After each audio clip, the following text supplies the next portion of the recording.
আসসালামু আলাইকুম ওয়া রাহমাতুল্লাহি ওয়া বারাকাতুহু। প্রিয় দিনদার ভাই ও বোনেরা, আজকে আমরা এই ভিডিও থেকে দেখব ইনশাআল্লাহ জিলহজ মাসের প্রথম 10 দিন আমরা কি আমল করব, আর যে আমলগুলি করার মাধ্যম দিয়া এই 10 দিনের মধ্যেই আল্লাহ সুবহানাহু ওয়া তাআলা এই 10 দিনের আমলের মধ্য দিয়ে আপনার আমার জীবনের গুনাহ খাতা মাফ করে দিবেন। আল্লাহু আকবার। প্রিয় দিনদার ভাই ও বোনেরা, তো চলুন শুরু করা যাক। অবশ্যই সকলেই মনোযোগ সহকারে এই ভিডিওটি দেখুন। কেননা দেখুন, এই 10 দিন সম্পর্কে আল্লাহ সুবহানাহু ওয়া তাআলা পবিত্র কোরআনুল কারীমের মধ্যে সুন্দরভাবে বর্ণনা করে দিয়েছেন। সূরা ফজরের মধ্যে যেমন এসেছে ওয়াল ফজর ওয়া লায়ালিল আশর, যে কি আল্লাহ সুবহানাহু ওয়া তাআলা কসম করে বলেছেন, শপথ করে বলেছেন সকালের, ভোরের এবং 10টি রাতের।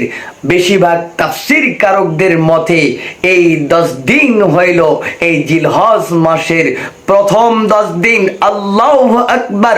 প্রিয় দিনদার ভাই ও বোনেরা, চলুন আমরা দেখে নেই এই জিলহজ মাসের আমল সম্পর্কে। দেখুন, আল্লাহ রাসূল পাক সাল্লাল্লাহু আলাইহি ওয়াসাল্লাম বলেছেন যে কি এই যে জিলহজ মাসের প্রথম থেকে শুরু করে 10 দিন পর্যন্ত আমরা যদি কি করতে পারি, দিনের বেলা রোজা রাখতে পারি, আর যদি রাতের বেলা আমরা নফল নামাজের মধ্য দিয়া আমরা সময়টা কাটাইতে পারি, আল্লাহ সুবহানাহু ওয়া তাআলা আপনাকে আমাকে এই যে দিনের বেলা যে একটি করে রোজা করলাম, এই রোজার বিনিময়ে আল্লাহ সুবহানাহু ওয়া তাআলা আপনার আমার অতীতের 1 বছরের আল্লাহ সুবহানাহু ওয়া তাআলা রোজা রাখার সব আপনার আমার আমলনামায় দান করবেন। আল্লাহু আকবার।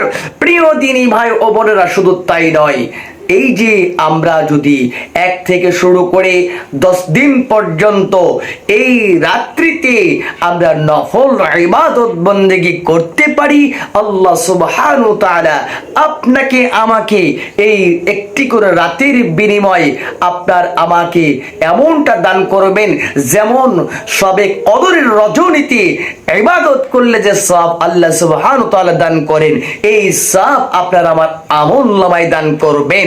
আল্লাহু আকবার। শুধু তাই নয়, প্রিয় দিনদার ভাই ও বোনেরা, এখানে আল্লাহ রাসূল পাক সাল্লাল্লাহু আলাইহি ওয়াসাল্লামকে জিজ্ঞাসা করলেন সাহাবী কেরামরা যে ইয়া রাসূলুল্লাহ, আপনি আমাদেরকে এই জিলহজ মাস সম্পর্কে কিছু আমল সম্পর্কে, মর্যাদা সম্পর্কে আপনি একটু আমাদেরকে জানান। তখন নবী করিম সাল্লাল্লাহু আলাইহি ওয়াসাল্লাম বললেন যে এই জিলহজ মাসের প্রথম 10 দিন খুবই গুরুত্বপূর্ণ সময়, খুবই গুরুত্বপূর্ণ আমলের সময়, খুবই গুরুত্বপূর্ণ ভূমিকা রাখে আমাদের জন্য। আমাদের আমল করতে হবে, আর এই 10 দিন আমল যদি করতে পারি, বাকি যে মাসগুলি রয়েছে আমরা একই আমল করব, একই আমরা ইবাদত বন্দেগী করি, কিন্তু সকল ইবাদত বন্দেগীর সকল আমল থেকে এই জিলহজ মাসের 10 দিনের আমলকে উত্তম পুরস্কার আল্লাহ সুবহানাহু ওয়া তাআলা আপনাকে আমাকে দান করবেন। আল্লাহু আকবার। তখন সাহাবী কেরামরা জিজ্ঞাসা করলেন, ইয়া রাসূলুল্লাহ, ইয়া হাবিবাল্লাহ, এটা এমন উত্তম, এটা কি জিহাদের থেকেও বেশি উত্তম? তখন নবী করিম সাল্লাল্লাহু আলাইহি ওয়াসাল্লাম বললেন, হ্যাঁ, জিহাদের থেকেও উত্তম, তবে ওই জিহাদ থেকে নয় যারা জিহাদের ময়দানে গিয়েছেন কিন্তু জিহাদের ময়দান থেকে আর ফিরে আসেননি, তাদের থেকে নয়, বরং তাদের থেকেও উত্তম যে জিহাদকারীরা জিহাদের ময়দানে গিয়েছেন আবার তারা ফিরে এসেছেন, তাদের থেকেও উত্তম। হযরত ইবনে আব্বাস রাদিয়াল্লাহু তাআলা আনহু বলেন যে কি এই যে জিলহজ মাসের প্রথম 10 দিন আমাদেরকে এতটা ফজিলতপূর্ণ, এতটা আল্লাহ সুবহানাহু ওয়া তাআলা দান করবেন আপনাকে আমাকে যদি আমরা আমল করতে পারি। হযরত ওমর রাদিয়াল্লাহু তাআলা আনহু বলেছেন, অসংখ্য মুফাসসিরে কিরাম এই জিলহজ মাসের ফজিলত সম্পর্কে আলোচনা করেছেন।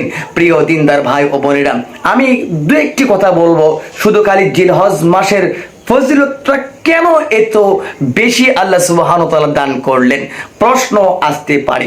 এক নাম্বার কারণ সেটা হলো জিলহজ মাসের মধ্যে আমাদের সকল মুসলমানরা কি করেছেন, মক্কা মুকাররমায় চলে গেছেন হজ করার জন্য।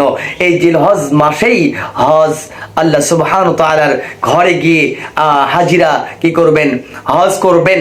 তো শুধু তাই নয়, একটি কারণে, এবং আরেকটি কারণ হলো কি, যে এই জিলহজ মাসে আল্লাহ সুবহানাহু ওয়া তাআলা আপনাকে আমাকে দান করেছেন, প্রত্যেকটি মুসলিমাতের জন্য দান করেছেন ঈদুল আজহা। এই যে ঈদুল আজহা এবং হজ, এই দুটি দিকের কারণে আল্লাহ সুবহানাহু ওয়া তাআলা কি করেছেন, আপনাকে আমাকে এই জিলহজ মাসটিতে এত মর্যাদা আল্লাহ সুবহানাহু ওয়া তাআলা দান করেছেন। আল্লাহু আকবার। প্রিয় দিনী ভাই ও বোনেরা, তো এই জিলহজ মাসে বিশেষ করে আমরা যে আমলগুলি করব, এক নাম্বার যে আমলটি করব সেটা হলো আমরা প্রতিদিন কি করব, তাসবিহ পড়ব। তাসবিহ আমরা পড়তে থাকবো, আল্লাহু আকবার, আলহামদুলিল্লাহ, সুবহানাল্লাহ, এইভাবে তাসবিহ আমরা পড়তে থাকবো। দ্বিতীয়ত কি যে আমলটি করতে পারি সেটা হলো, আমি এর আগে যেটা বললাম, যে কি আমরা প্রতিদিন নফল রোজা, আমরা প্রতিদিন রোজা রাখার চেষ্টা করব এবং রাত্রিবেলাতে আমরা নফল নামাজ আদায় করব। তৃতীয় নাম্বার, একটি খুব গুরুত্বপূর্ণ একটি আমলের কথা আমি আপনাদেরকে বলছি, যে এই 10 দিন আমরা বিশেষ করে হাতের নখ, তারপরে পায়ের নখ, এগুলো আমরা কাটবো না। ইনশাআল্লাহ কোরবানি করার পরে আমরা এগুলোকে কেটে ফেলবো। এবং তাছাড়াও আমাদের যে অঙ্গ প্রত্যঙ্গে যে চুলগুলি রয়েছে এগুলো আমরা কাটাকাটি করব না। এবং আরও বিশেষ করে লক্ষ্য রাখবো সেটা হচ্ছে কি, যে হজের দিনে, আরাফার দিনে আমরা কি করব, বিশেষ করে দোয়া কালাম তাসবিহ তাহলিল পড়ব। এইভাবেই প্রত্যেকটি সময় আমরা কি করব, যে 10 দিন পর্যন্ত ইবাদতের মধ্যে আমরা থাকব। কেননা দেখুন, হাদিসের মধ্যে এসেছে যে কি 4টি বছর, এই 12টি মাসের মধ্যে 4টি মাসে আমাদেরকে আল্লাহ সুবহানাহু ওয়া তাআলা বলেছেন যে আমরা যেন মারামারি, আমরা যেন কাজে কাজে, আমরা যেন একে অন্যের প্রতি জুলুম অত্যাচার, এই সকল কিছু থেকে যেন আমরা বঞ্চিত থাকি, এগুলোকে হারাম ঘোষণা করেছেন। সেই 4টি মাসের মধ্যে এই একটি মাসও কিন্তু জিলহজ মাস।